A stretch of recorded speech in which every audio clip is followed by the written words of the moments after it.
Bienvenidos a todos.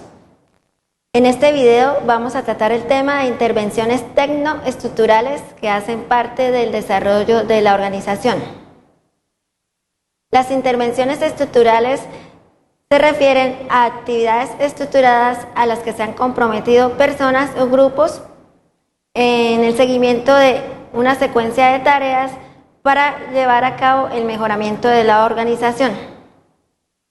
Las intervenciones tecnoestructurales se dividen en varios aspectos. Por ejemplo, se tiene que tener en cuenta el diseño estructural, la diferenciación y la integración y la organización colateral.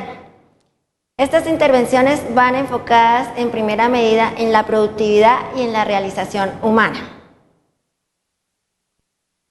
Cuando hablamos de diferenciación e integración debemos tomar en cuenta 5 dimensiones. Estas son demandas ambientales, la diferenciación, el contrato empleado-administración, la integración y la administración del conflicto. Cuando hablamos de las demandas ambientales, también nos referimos a la teoría de contingencia. ¿Por qué se llama así? Porque no hay un método fijo de diagnóstico ni una manera de llevar la gestión del cambio.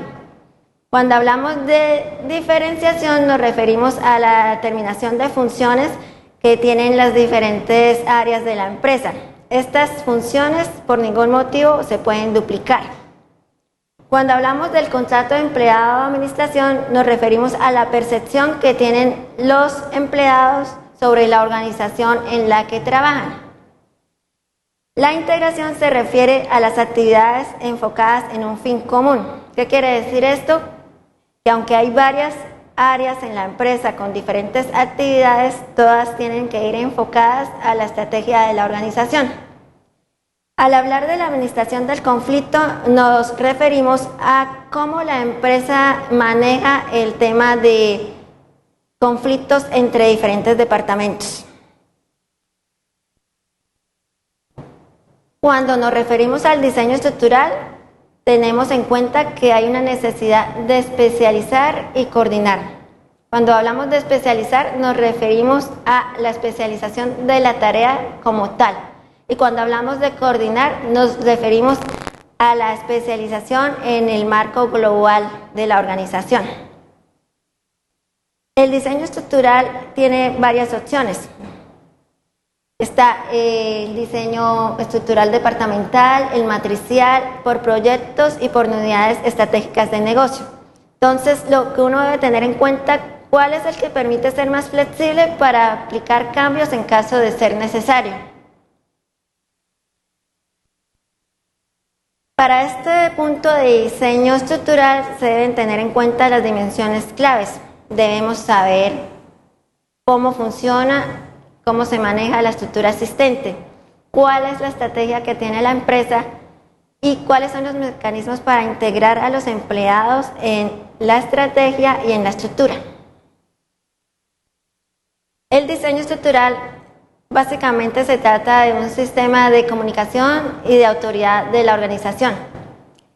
Más que todo se da cuando los directivos requieren hacer cambios de la estructura. Se basa en 3 aspectos: en complejidad, formalización y centralización. La complejidad se refiere a la simplificación de departamentos y jerarquías. La formalización es qué tan dependiente es la empresa de las reglas y procedimientos que deben seguir sus empleados. La centralización se refiere a cuando los directivos siguen diferentes formas de funciones en la toma de decisiones.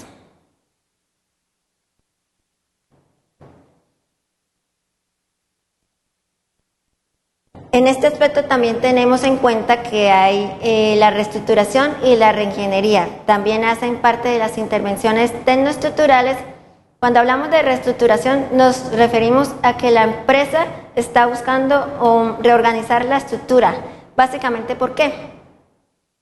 Por la mejora de costos, para lograr ser el mejor en su clase o realizar un punto de innovación radical. Y cuando hablamos de reingeniería nos referimos a la reconfiguración de las actividades y los procesos. ¿Con qué fin? Para seguir un proceso reactivo o proactivo. Reactivo es cuando se trata de temas que son predecibles. Y cuando es proactivo nos referimos a la anticipación y preparación que se debe realizar a los cambios del entorno. Gracias.